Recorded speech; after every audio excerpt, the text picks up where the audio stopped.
Next up, we've got the Tanith First and Only.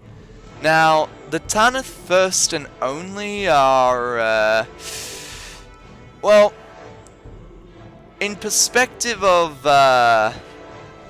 comparing them to real-life armies, I am not really sure, to be honest. I feel as though they probably would be closest to, like, maybe like Navy SEALs or something like that. But the Tanith First and Only, officially called the Tanith First Regiment, but better known as Gaunt's Ghosts, is a regiment that was raised from the world of Tanith. The Tanith First and Only took part in the Sabbat World Crusade, a massive Imperial crusade fought over the course of more than 23 years during the late 41st century, 41st millennium, to help retake the Sabbat World sector located at the rimward edge of, of their galaxy, I guess, from the heretical forces of chaos. During this Imperial crusade, the world of Tanith was destroyed by the forces of chaos. The Tanith First Regiment earned their ironic moniker Gaunt's Ghosts as a result of the name of their commanding officer, Colonel Commissar Ibram Gaunt, and the disenfranchised status of the original Tanith soldiers after the destruction of their homeworld. It's proven to be an appropriate nickname of some further application, as the Vergestide personnel influx into the regiment also considered themselves ghosts due to the destruction of their home hive city. The regiment is noted for uncanny stealth and reconnaissance capabilities. Amongst the most noteworthy adversaries of the Tanith First are the Blood Pact and the Sons of Set. Next up, we have the Attilan Rough Riders, which I feel we can also tell where the naming concept came from. Now, unless I'm mistaken, these guys are inspired by the Huns. But this time, they're the ones that we're hoping to defeat the enemy. So let's get down to business. They are the Imperial Guard Cavalry Mounted Regiment that hails from the feral world of Attila. The Imperium recruits special cavalry mounted units known as Rough Riders. The fierce nomadic tribes and warrior horse lodges of Attila have perfected the art of cavalry techniques through thousands of Terran years of bloodshed. It is said that Attilans are born in the saddle, for they are amongst the greatest horsemen in the galaxy. Yes, that's right. The Attilan Rough Riders are actually using horses still in the 41st millennium, which I will admit is a bit weird. You would think in a sci-fi world that, horses are kind of redundant at this point, but alas. Now, next up, for the record, I'm getting all of these regiments from a wiki page that detailed all of the major Imperial Guard regiments. This isn't all of them, it's just kind of the major ones. Now, one of the ones that wasn't on this list, but I decided to include it anyway, is something known as the Penal Legion. Now, the Penal Legion, easiest way to think about them is that, what is this, some kind of suicide squad? They are the Suicide Squad of Warhammer 40k. They're essentially a bunch of really dangerous criminals that have been imprisoned and have been recruited into this army to take on these really dangerous missions. And the deal is, if they manage to serve in enough of these campaigns and they're still alive at the end, they will be freed and they won't have to suffer, they won't have to keep getting punished for their crimes. And if they die, they are also free and no longer punished for their crimes. So really, it's kind of a win-win situation here. These guys would be really interesting to see like a solid story from, you know, with quality characters and all of that kind of stuff. So next up, we've got the Praetorian Guard. And the Praetorian Guard are regiments of the Imperial Guard raised from the world of Praetoria. Praetoria is a heavily populated hive world that lies in a star system close to the Imperial naval base at Baka. The overpopulated hive cities of Praetoria are renowned for their squalor and degradation, and produce some of the toughest hive rangers on any of the hive worlds in the Imperium. This vast population works as little more than slave labor in the huge manufactoria complexes in the world, producing the goods that have made the planet and its rulers amongst the richest in the Imperium of Man. Praetoria possesses a huge fleet of merchant craft that trade all over the Segmentum and beyond.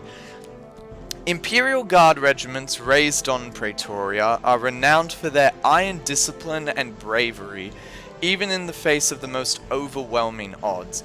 They detest slovenliness and disorder, and even in the midst of the fiercest battle, will ensure their ranks are correctly dressed in parade ground fashion and have their uniforms smartly fastened.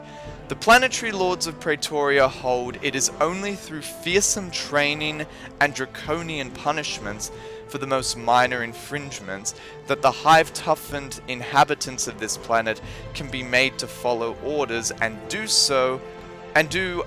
do as long as they're told as part of a highly regimented military unit. The Praetorian Guard are easily recognizable in their distinctive uniforms, which is pretty darn fly, not gonna lie. Pretty fly for a dying guy. I don't know exactly what army these guys are dressed as, but it's you know what? I feel like this might be like colonial era Britain. So a lot of red, a lot of fancy red drip. Scarlet tunic and dark blue trousers with a vertical scarlet stripe on the outside leg. They're also easily recognized by their infamous Praetorian pith helmet, which is worn as headgear by both the common troops and officers alike. Next up, we've got the Harakone War Hawks. The Harakone War Hawks, now listen to this, are another group that is known for their jetpacks, and by the looks of some of these pictures, it seems as though their design is kind of based on maybe like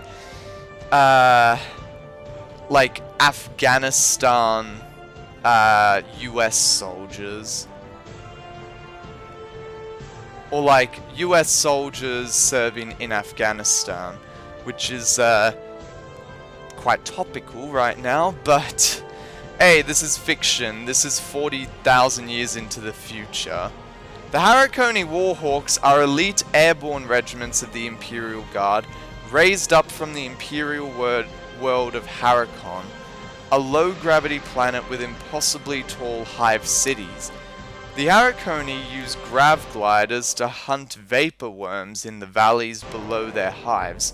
This makes them fearless at high altitudes and natural experts at judging air currents. Their specialized abilities have found a home in the Imperial Guard, where regiments drawn from Harakon act as elite drop troops. Their generations-old adaptation to adverse gravity levels leaves the Harakone Warhawks predisposed to excel at grav shoot drops into planetary combat zones from orbit. This style of combat also increases the Warhawks' use of elite stormtroopers squads and small unit tactics over those preferred by standard line troopers of the Imperial Guard. The Harakone wear carapace armor as standard, use rebreathers during a planetary drop to breathe in the ultra-thin atmosphere at high altitudes, and use folding stock las carbines or kinetic autogun as their primary weapons. Many an Imperial general or war master owes their decorations to the bravery and experience of the regiments drawn from amongst the Harakone War Hawks. Next up, we've got the Savla Kem Dogs, and the Savla Kem Dogs are Penal Legion regiments, actually, that serve within the Imperial Guard. They draw their recruits from the prisons on the inhospitable penal world of Savla by the promise that they'll be allowed to keep anything they take from the battlefield, as well as the chance to get away from Savla's highly toxic environment, which I feel would be a pretty convincing argument. Though these guard regiments are primarily composed of immoral, desperate cutthroats, they've been forged into an effective fighting force, and are some of the most hard-bitten, tenacious, and outright dirty fighters in the Imperium of Man. And their designs are, well, it's kind of like, honestly, it's kind of what you would expect if you were to get, like, I don't know, like a maximum security prison, and you recruit all of the most dangerous criminals in there. They kind of look like that. Complete with orangey coats as well. Next up, we've got the Mordant Acid Dogs, which is, geez, a lot of dog-related stuff going about, actually. Now, the Mordant Acid Dogs are, if I were to hazard a guess on what they're based on, I would probably say more like modern-day soldiers. The Mordant Acid Dogs are the Imperial Guard regiments raised from the mining world of Mordant Prime. The Mordant Acid Dogs specialize in subterranean tunnel fighting. They're typically deployed to combat zones where the Imperial High Command wishes to take advantage of their natural affinity for dark and confined spaces. The harsh conditions of their world breeds extremely tough and resilient warriors who are perfect for conscription into the military forces of the Imperium. The people of Mordant Prime live in subterranean tunnels, where criminal gangs are the only authority, preying upon the weak and extorting them for their meager resources. Only the skilled miners who are a part of the ancient organization of Mordant mining clans do not suffer from the extreme poverty experienced by the majority of the population.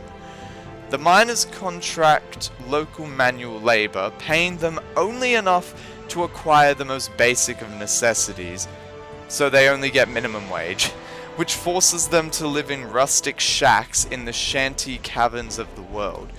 The Mordant regiments draw their conscripts from those unfortunate wretches that can no longer tolerate the harsh life of their world and the horrid living conditions, or from those who have earned the dire wrath of one of the many criminal gangs. So it's like, you know, either join the army or probably get killed by a gang. Yeah, alright. I feel like the decision might be a little bit easier.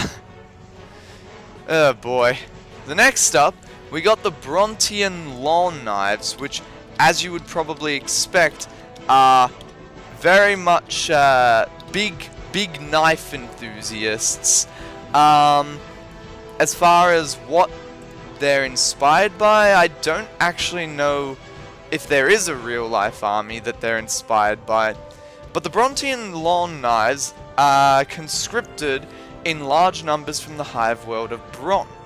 Despite the high level of violence present on this world, because a lot of them, well, I mean, in this world, dueling is still a very common practice with very, very sharp knives.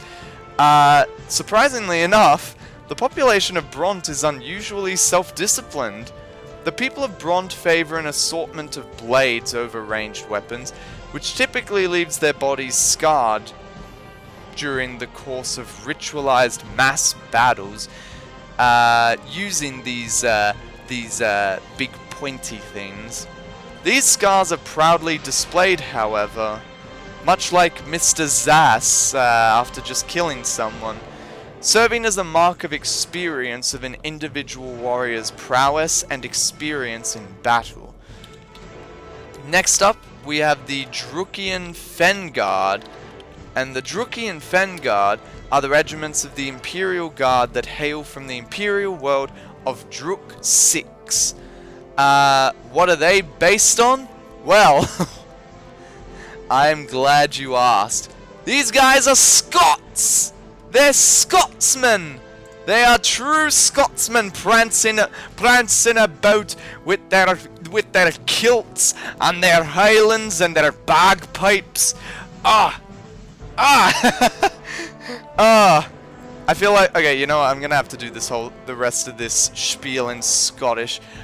So, Druk 6 is a harsh, bog-covered and perpetually mist-covered swamp planet located in the far north of the Segmentum Obscurus. These unorthodox regiments are notable for their ability at scouting, stealth, and infiltration, and for the quick, deadly assaults they are experts at unleashing on the foe. Just like a true Scotsman, play the bagpipes over in the distance. We're going to war!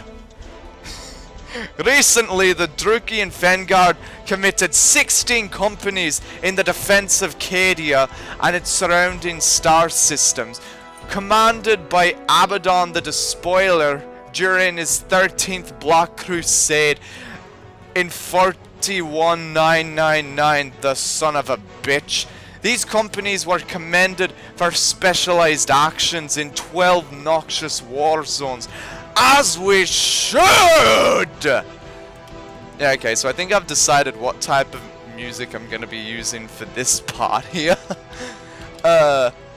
Next up, I feel like the Fen Guard might be my favorite. I feel like these guys are probably my favorite, not gonna lie. Anyway, next up, we've got the Kanak Skull Takers, which by the looks of it are kind of inspired by Vikings. So, the Kanak Skull Takers are Imperial Guard regiments that were raised from the volcano-racked feral world of Kanak, which is home to many fierce barbarian tribes. It is said that many of these tribes are closer to an ogre than a baseline human being. Their talent for slaughter quickly found its way into the Imperial Guard, where considerable tolerance for their feral tactics has been seen. Like many feral regiments, service in the Imperial Guard is intended to teach the savage Kanak Imperial ways, so that if they ever return to their home world, they will hopefully provide a civilizing influence to the indigenous population. Yeah, okay, I'm very, very sorry about that botched Icelandic accent. Truth be told, I kind of completely forgot how to do one from that Norse Gods episode, and that was the first time I'd ever actually done research into how to do an Icelandic accent. So I'm sorry. Well, actually, wait. I was gonna say sorry to any Icelandics listening, but I just remembered there are no Icelandics listening to this. But still, I apologize. Anyway, next up, we have the Mccabean Janissaries? Janissaries? I don't actually know which one it is in this case. Hold on, maybe if I see what they're dressed like, I'll get a better idea. Okay, so they're kinda dressed actually really dope. They've got They've got these metal masks on them. And seem to have this, like, winter gear on them. Actually, it's kind of almost like, I want to say maybe like Han or Mongol-ish? I don't know. I'm gonna say the Mccabean Janissaries. The Mccabean Janissaries are an elite Imperial Guard regiment united by their zealous faith in the God Emperor and composed of the finest members of the Mccabean militia raised from the world of Maccabeus Quintus, who follow in the footsteps of their great patron, the Imperial Saint Drusus. I don't know. These regiments hail from the blessed world of Maccabeus Quintus, an arid and bitterly cold shrine world located in the Calixus Center, where the great general Drusus fell and was raised up as a saint by the glory of the Emperor during the Angevin Crusade, which conquered the Calixus Center for the Imperium. This harsh world is not blessed because of the resources it possesses, which are few, or because of the climate, which is harsh, but because of the faith that grows there in abundance. A site of pilgrimage for the Imperial cult's faithful across the Calixus sector, this shrine world has a significant military tradition all its own. These pilgrims form the core of the Mccabean militias, the planetary defense force of the shrine world, the finest of which are chosen to become Mccabean Janissaries. Like Saint Drusus, they defend or expand the Imperium in battle, which is regarded as the most pious form of worship of the God Emperor. To date, none have refused this honor, for all are driven by faith and the spirit of pilgrimage. To become a Janissary is to embark upon a sacred,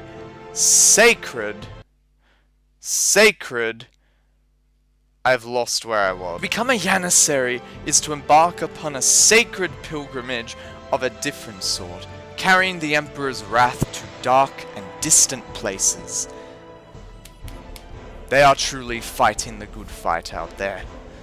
So next up, let's go into the Brimlock Dragoons. So what are the Brimlock Dragoons, I hear you asking? Well, I shall explain that to you very eloquently right here. They're the regiments of the Imperial Guard that hail from the Imperial world of Brimlock, as you would probably expect. Regiments drawn from this world are known to have a preference for operating as mechanized infantry, deploying in armored fist squadrons. Multiple Brimlock Dragoons regiments fought in the Damocles Gulf Crusade, the first military conflict fought between the Imperium of Man and the rapidly expanding Tau Empire. Now, the Brimlock Dragoons, I suppose, aesthetically speaking, are probably closest to Roman legionaries. We're talking the Roman Empire right here. They got that kind of look rocking for them. Next up, we have the Terrax Guard, which I swear, like, I've seen this design before. But where? Oh, I don't remember.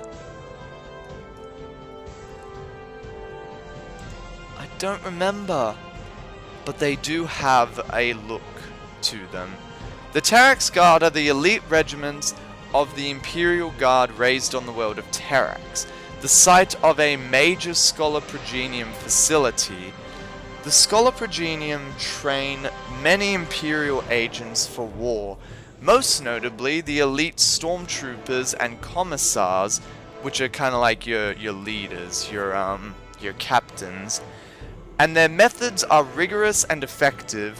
The tithed regiments raised on Terrax have been trained under the auspices of the Schola Exubitus, and are truly molded in its image almost as an entire regiment of commissars, which is pretty dope, not gonna lie. Having a whole ass army of commissars. That's pretty cool. Anyway, now we've got the Cintillion Fusiliers, which, you know what, now that I'm looking at these, maybe these guys are based on the Napoleonic War era France. But anyway, the Cintillion Fusiliers are the elite regiments of the Imperial Guard raised from the hive world of Cintillia, the capital world of the Calixus Center of the Segmentum Obscurus. The guardsmen of these elite combined arms regiments are drawn from the best that the Cintillion nobility has to offer. These forces are composed of the pampered sons and daughters of idle Cintillion nobility who receive the finest training and equipment the Departamento Munitorum has to offer. These pampered sons and daughters of idle nobility receive the finest training, are equipped with the highest quality war gear, and are assigned to the most prestigious billets in the Spinwood front. These facts, along with the habit of those in the Cintillion Fusiliers at large of looking down upon and condescending towards anyone of lesser breeding, has given this regiment a decidedly unsavory reputation among the Imperial Guard at large. They're kind of your spoiled rich brats who are like, oh yes, jolly good, let's go to war because I shall receive glory for that. And then they actually get to war and then they're like, oh my, no! And they probably get shot because the Imperial Guard is very good at doing that. Anyway, next up we have the Pyramid Dragoons, and honestly, first looking at these guys, the first thought that I got from them was that they reminded me of the elves from Lord of the Rings as far as their armor designs, which isn't even a real-life army, unless... The Pyramid Dragoons are the elite regiments of the Imperial Guard that hail from the civilized world of Pyran, located in the Armageddon subsector of the Segmentum Solar, if you remember Armageddon. Considered haughty, conceited, and proud, much like the Cintillion Fusiliers, the Pyramid Dragoons are noticeably intolerant of those who are ignorant of the nuances of their stringent caste-based society. The Dragoons regiments have gained a reputation for a failure to collaborate with other Imperial Guard formations. So, in a way, they're kind of like the Death Corps of Krieg, where nobody really wants to work with them, but it's more because they just hate everybody. And as far as I'm concerned, they don't really have enough skill or power to make up for it a lot of the time. So now we've got the Knockton Strike Forces.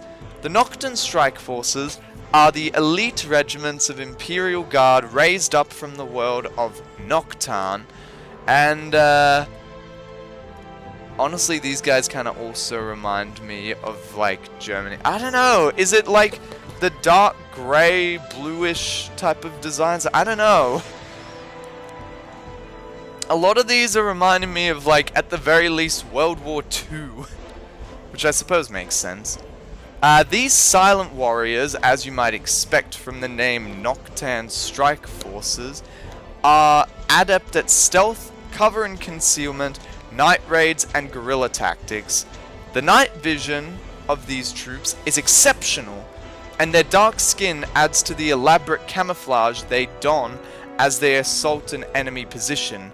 Skilled at infiltration, many of Knockton's guardsmen range ahead of the main force, planting explosives and sowing confusion before hundreds of figures pour from the darkness into the foe's midst as part of a cunning ambush. So yeah, these guys, they're quite the sneaky boys. They're quite the sneaky boys. Now these guys are kind of a bit of a meme in a way, and I shall... I'm sure you can tell just from the name of these guys. So, the Yopal Indentured Squadron. These guys kind of have a bit of a funny story. So, the Yopal Indentured Squadrons are Imperial Guard regiments that hail from the once peaceful agri-world of Yopal. On their homeworld, the Yopal owe their planetary government money as soon as they're born. You're born and you are already in debt. Taking up valuable resources throughout their childhood, they incur a debt that they cannot repay until adolescence. Most citizens of Yopal spend the majority of their adult lives working off the debts they incurred during the first part of their lives. There are ways around this system, however. The citizen can either borrow money from their local lord, or they can work off the debt to the government by joining the Yopal Indentured Squadrons. Yay! That sounds fun. Join the army to pay off your debts. Your life debts. This system explains why the Yopal are never short of recruits for their Imperial Guard regiment. The Yopal Indentured Squadrons are known equally well across the galaxy for both their fine marksmanship and their intense greed. They really like their money, because they don't get to keep a lot of it. The question of recompense is often raised by the officers of the Indentured Squadrons, and every life they take is tallied somewhere around the soldier's person to be raised at a later date with the planetary government in pursuit of payment of their debts. So they're basically like, hey, I've killed this many people, might you be able to, like, you know, clock off some of my debt? That would be greatly appreciated. And the final regiment that I'm going to go into for this segment, which might get broken up into two parts, is the Kalden Hunters, which, yeah, okay, not gonna lie, I don't actually know what army these guys are based on. The Kalden Hunters are Imperial Guard regiments raised from the complex clans of the feral world of Kalden. This world is invaluable in contributing several of the toughest, if least disciplined, regiments in the Imperium. These guys are your crazy boys, they're quirky. Each regiment is drawn from a single clan, and Kaldoni regiments inevitably fight all the harder to prove their superiority over a regiment from a rival clan. So basically, these dudes are basically like, we're better than you. Nuh-uh, yeah, alright, I'm gonna kill more. It's basically the Gimli-Legolas dynamic in Lord of the Rings. And, yeah, that's all. It's not all of them. There's like, there's like a bajillion different regiments. But I decided to just go into, the major ones, or the ones that are considered to be major anyway. Like, how many did we actually get through? There's like 3, 4, 5, 6, 7, 8, 9, 10, 11, 12, 13, 14, 15, 16, 17, 18, 19... Yeah, okay, so we went through almost 20 different troops, and that different regiments, and that still wasn't all of them. But yeah, this is what I'm talking about when I say it's like, all of these guys are all these regiments are very different from each other. And even though they are still serving the Imperium of mankind, they are very different from the Space Marines. I really like the Imperial Guard. They are very admirable fighters, very admirable people, and, you know, the Imperial Guard will hold. They shall not pass. They shall never pass. And yeah, this is why we must continue the good fight, even though I probably wouldn't play Imperium of Man anyway. Like, not gonna lie. But yeah, next time, I'll probably go into a bit more detail on the other smaller Imperium, soldiers. We've gotten through the Space Marines, we've gotten through the Imperial Guard. There are still many other, smaller groups that I guess you could say are factions, but like, they're a lot smaller. But yeah, in any case, I will see you guys next time, next episode. this, I feel as though the next Warhammer episode that I do probably will be like the last one I do for a while anyway, because we've been discussing a lot of Warhammer for quite a while. It's time to change things up a little bit, and I've got stuff to change things up too. But in any case, I hope you all enjoyed, and I will see you guys next time for more glory of the Emperor. Until then, serve the Emperor and have a good one.